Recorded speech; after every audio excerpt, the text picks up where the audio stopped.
WMMR in Philadelphia. Better late than never is 3/5 a yes here. Hello, John Anderson over there with his little flute. Later than never. Better? Late? Well, you're a little late. Blame that on Alex. Yeah, well. Steve Howe over there. I haven't got a microphone. I just sort of... Well, over here. Stereo. Why don't you get over there? Okay. Hello. And Patrick. Hi. Patrick Moraz, your first time up here. How are you? Very good, thank you. Very well. Looking well. Patrick's wearing a lifeguard, Hermosa Beach, California. Were you out there? Yeah. Well, last year. I gave you WMMR shirts, I and didn't have anybody to save from the sharks or anything. I see. I gave you WMMR shirts. I was and wearing one the other day when you came and saw me. Right. Well, I caught the first or the second evening of the tour down at Hampton Roads, Virginia. And how's it been going since then? Really nice. Better and better, getting better all the time. On the up and up and up. Yeah, very much. Yeah. Some surprises in store for us for tomorrow. John just can't wait to play his wooden flute. What you were telling me about this flute? I saw you last time. And no, I was just surprised. It's one of the surprises that was. Oh. Yeah. No, this is a bamboo flute. It's not wood. Oh. It's bamboo. Bamboo is a kind of wood, isn't it? Oh, yeah, that's right. Do you want an argument? For a 10-minute argument or a 5-minute? This is getting hit on the head lessons in here. Oh, right. Why don't you play it? I need a little reverb. Give it some echo. Reverb, no. Yeah, Echoplex or something. Like I'm in a kind of... actually, I might be... No, I don't... Well, if we can put that switch out there... Well, let's take it in the bathroom. Where it says in and out, you see the little dial there? Reverb here. Turn it to out. Right there, Yes. right. Put it on out. Okay, The dial. you've got 300 yards of echo now. Let's try it. Where is it? Go. There you go.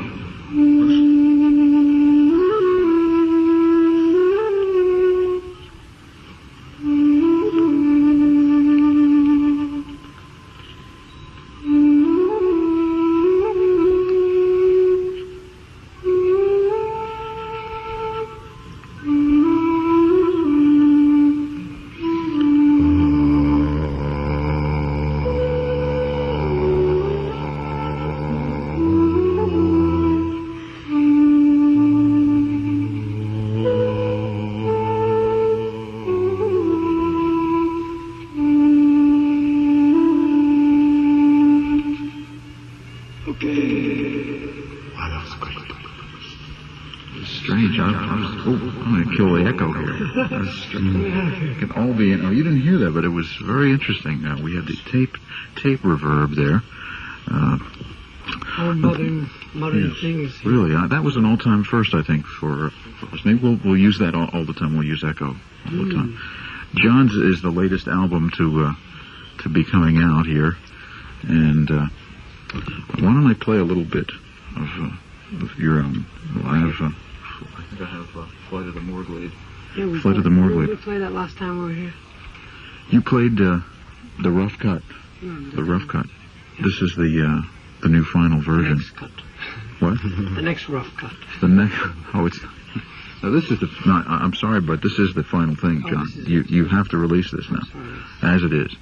As is. So I'll put that on. Here, Flight of the Morglade. You want to tell a little bit about the album? Well, by the time this song comes, these 4 tribes have gone inside this ship, and it starts to tell the story of how the ship kind of comes alive because of the music inside the ship, and it takes off, kind of thing.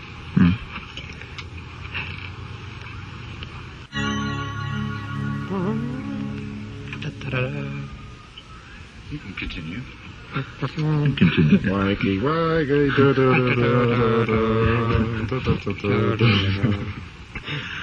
The little waste valuable time on radio.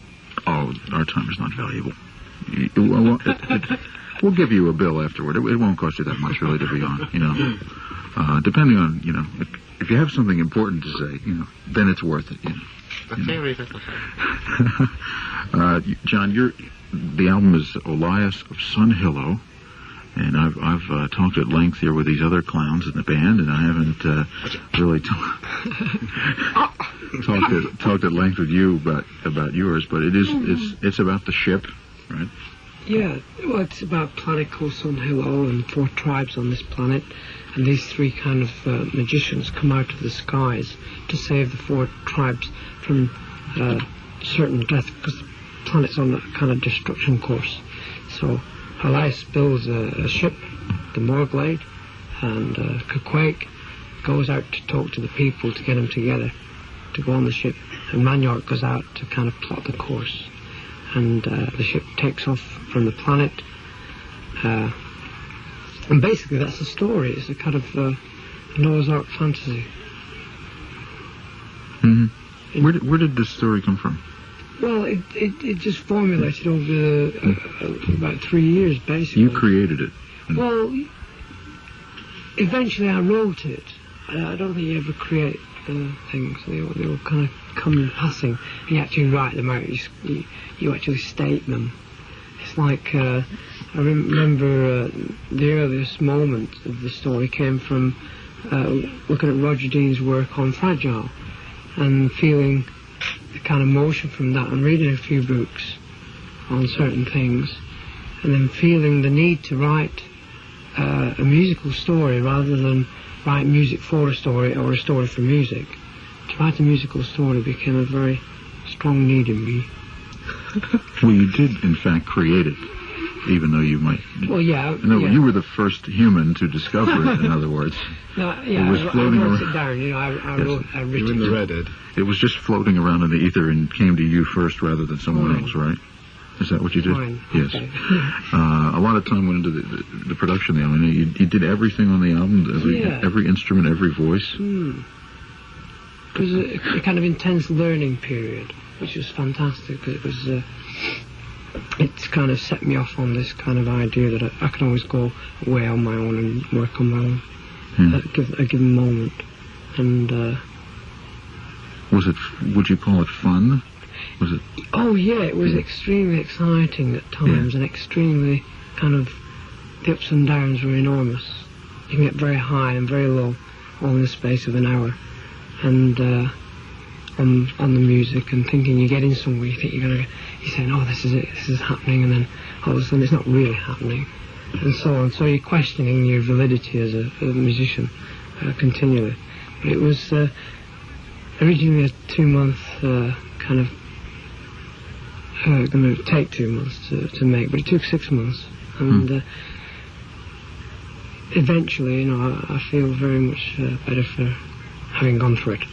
Did the other guys hang around and give you help and hindrance? Well, there was kind of energy from them, even though we weren't together. They were working and finishing off their albums individually, and there were some rehearsals going on.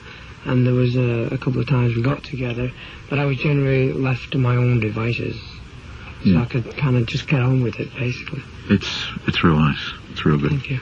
Yeah, it'll be out in about 2 weeks, I think. The actual release of John's album, the 5th solo album. Then the boxed set of the 5. Did you hear about that? I hear. Oh, yes. oh really? Yeah. No, I just made it up. Really? Oh, there really is going to be one? Oh, really? For Christmas, maybe after 5. That's a good idea. Good idea, right? There's a sampler LP out, just a little bit of each thing, which not an actual release, but radio stations. In fact, we're going to be giving out some, I think, through the stations for the fanatics who have to have everything. Speaking of everything, Steve Howe, every time you guys come here, we try to find something embarrassing from your past. Very embarrassing. And from Steve Howe's, we did The Warriors one time with John. We talked, can we do the other side? Cause I think it's again? You want to change it again? Okay. Yeah, I don't think I can listen to Stop Wait a Minute. Tell them about when this was from your past, Steve. Okay. Stop Wait a Minute. This is a single we made for Ian Murray. We did it at the other side. Ed's just telling me of the other side. But I don't know. I don't remember much about this period. It was sort of just in crowd. We were That was the name of the group, the In Yeah. Crowd. I can't remember anything else about the group. This was the B-side, You're On Your Own, which is... Features a Diamond volume and tone pedal. And this was before you were Playing in... with my nose. This was before you were in Tomorrow, right? This was sort of the germ of the group Tomorrow. The singer Keith and the rhythm guitarist on this. I don't think you can hear him on the record, but he ended up being bass player because actually our bass player thought you got put in jail. But no, that doesn't. That nothing to do with the image of the group. Really, it was just a bit. It was the single. Well, here it is. This is You're On Your Own, which Yeah. is the B-side, right? Yeah. Okay. Here we are. Oh. Yes. The In Crowd. And 1960. they don't make records like that anymore. And just as well, I guess. Steve, what were you? 65, that was. 65. The young Steve Howe. I'm ashamed of it. But John, I thought you told me once that you had heard that this Steve Howe was a real good guitar player. I remember the first time I saw Steve Howe was down in this club in London called the Speakeasy, very famous club, and I walked into this club and wandered through to the stage area and stood underneath this kind of guitar maniac, and there's about 3 people in the audience, and he was hitting every note available on the guitar. It was incredible to watch this kind of these fingers moving at incredible pace. This was with Tomorrow? This was with Moraz. Yeah. And he was hurtling away. I couldn't believe him. And then I couldn't believe the whole night. It was one of those nights. Right. That was the first time I ever saw Steve. And how much later did he join? I'd say about 6 months later, I think. Yeah. Then we just met 6 months later, and then I remembered these fingers. Patrick is here at the station for the first time. He didn't make it last. Oh, there you go, Patrick. We'll get There you a you microphone. And Patrick is the newest member of the group, as they say. Shining. Yes. You picked this guy wandering around in London with this other group, Refugee. Right? And Patrick, are you there? Oh, Yeah, I'm there. From your past, Patrick, we have dug up Main Horse, which was way before Refugee. Right. Yeah. Long time ago. Yes. And what about this group? This is... Well, it was a 4-piece group with 2 English young musicians, a guitarist and a drummer, and a bass player who is now working with us.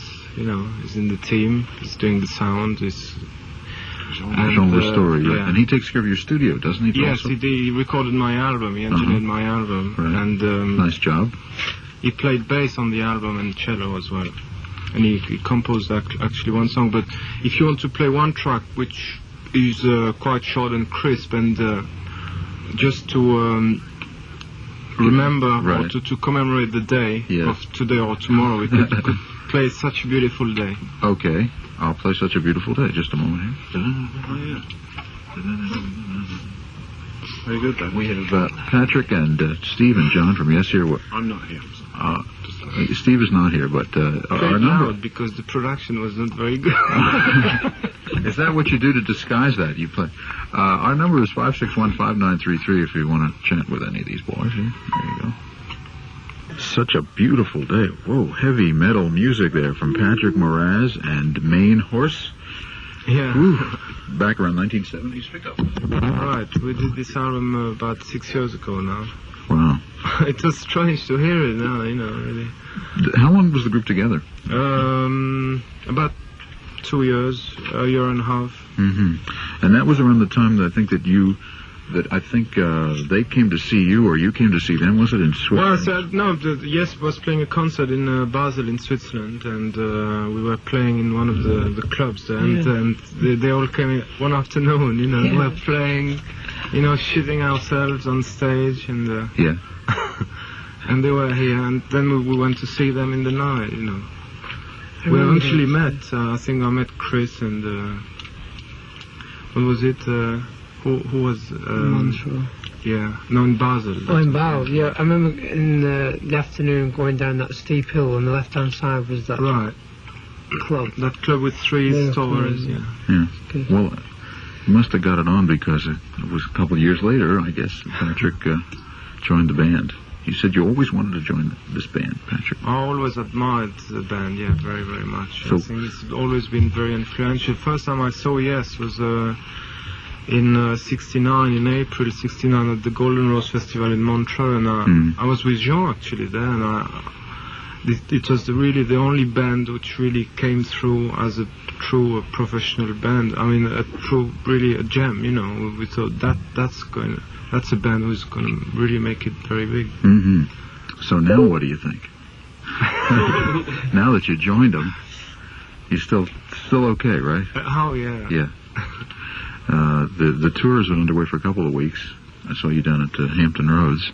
And Jonathan Takeoff here has popped in, and he, I know, has a question just bursting to ask. Yeah, I wanted you fellows to deal with the question of the difference between playing an indoor facility and an outdoor facility. Mainly because tomorrow is tomorrow, the outdoor. right? You're playing for 105,000 people outside, and how is that? How is that different from? We just couldn't fit them inside.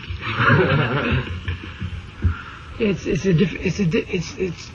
open air is fantastic, really. It's something about it. It's a kind of very festive occasion, and indoors is a very kind of organised kind of gig. You get used to that kind of thing, but outdoors, you breathe and you're out in the open air. There's just something more. Possibly more exciting about an outdoor gig, and obviously with that kind of amount of people, the energy that's around is fantastic. Would you change the programming of your show for an outdoor crowd as opposed to an indoor? No? Not really. We've been trying over the last couple of weeks to formulate, well, we have formulated the show for all occasions, really, and we've been really happily doing the gigs and working towards gigs like tomorrow and the rest of the tour. The sound system is gigantic for tomorrow, I think.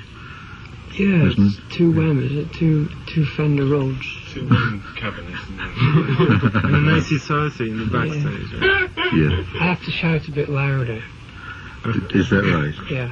Well, it's got a good echo here. Uh-huh. I don't know, actually. Well, I'm only guessing. We'll get you a little megaphone, maybe, or something, to sing over. It is. It has to be an exciting. It's a big kind of system. It's 8 systems. 8 systems. Is it? 8. Wow, the best. Roy Clare. No, Roy Clare is the man, isn't he? Right. I mean, he gets it together. There are. I don't want to give the whole thing away, but there's some lighting effects and all sorts of things in this show. Gosh, I'll definitely be standing on my head. Definitely. The trampoline I felt was not really necessary, but you know. You showed me. Yeah, we started jumping them down like pogo sticks. Right, and John has changed his style a little bit. He does, you know, a little bit of theatrical acrobatics there, you know. Yeah, I'm trying to perfect a triple somersault. Right, flat on my face. Did you ever talk about seeing the rehearsal at, where was that, Mercer County College? No, I didn't talk too much about that. Yes, that you would take over a facility at a college where all the students had gone home, or most of them, right? Wasn't it? A couple of weeks ago. Went into the gym or something? They rehearsed, yeah. And did the whole show? Oh, yeah. To warm up? Oh, we just like playing, so you like to see what we're trying to do, and just... It was good, but it's changed a bit since then, hasn't it? You've changed the show? We seem to have wandered into a kind of very strong... kind of. Well, do you want to tell us at all about what kind of things? No, it's all a surprise. It's all a surprise. Okay. Now, the show tomorrow is sold out. As a matter of fact, which is incredible. There's a show on Sunday in Washington. You're doing the same show with Frampton and Gary on Sunday, and there are still tickets available for that. They want me to tell you there. So, if anyone wants to come down to Washington, you know, I think I'll come down. That's I'm now going. You going? Yeah. Oh, well, You that's going, a good. Kennedy Stadium? At Robert F. Kennedy. Robert F. Kennedy Right. Stadium. Also, now I have a couple of questions. People phoned in, and they've just been dying to ask you. What are the words sung at the end of "To Be Over"? The mysterious missing words. Yeah. Well, Please phone in. Right. No, I'm asking you. Well, basically, it was just a kind of little chant that we got into towards the end of that piece. And I didn't really want to get into any more lyrics, having said quite a few things on the lyrical context of the album, you know. Uh-huh. So I just thought it'd be a kind of nice idea to la la la la la la la, which is kind of a bit not really happening. So it became do sa to le, tu sa ra, do sa to le, ta to ra, said which is basically just sound. You know, actual sound. It doesn't mean It's not words, is what you're saying. no, it's just sound. Who made up these sounds? Did you make these up? Yeah. You're the one. Yeah, I'm sorry. I really Well, that's the answer didn't mean to to confuse anybody. That's the answer to that question. Someone else said, "Are you doing a soundtrack for a Olympic movie?" Someone doing Soundtrack. No. that? No, nobody's doing that. No, I don't know anything. Is that one of yours, possibly, Patrick? Are you doing I've done a lot of movies, but not the... not the Yeah, he's on the last bag with Paris. Oh, you're... Well, this is a really strong game, this. Your movie Yes Songs is finally going to play Philadelphia, I think, next weekend for a couple of appearances. Good. Finally, it's been a long time. And you had recorded the last Spectrumite concert, I think, for some use, but did you ever do anything with those tapes? Do you remember that?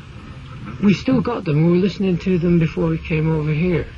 And some interesting kind of... Would we hear a live album coming out sometime again? Or? Well, we're thinking that possibly towards the end of next year sometime. I don't know for sure. I think it would be nice to be able to put out another live album in due course. Okay. And about the, quote, next Yes album, what is this? What do you stand on that right now? Well, we've done some very strong preparatory work, and it's all coming along very nicely. And I think we're all looking forward to it so much. It'll be a combination of a lot of things, you know. When might we expect to have that album, do you think? Any guesses? What? New Year. In the new year. Christmas is very, very chancy, but I mean, New Year. Okay. All right. Going to play one more track here from John's album, the other advanced little track here, A Meeting, and sound out the Galleon from Elias of Sun Hillow. And thank you, Steve and John and Patrick. Thank you very much. Pleasure. We'll see you tomorrow, the big show at JFK. And I can't wait. How about you? Yeah. It's gonna be Okay. fun. Okay. Thank you.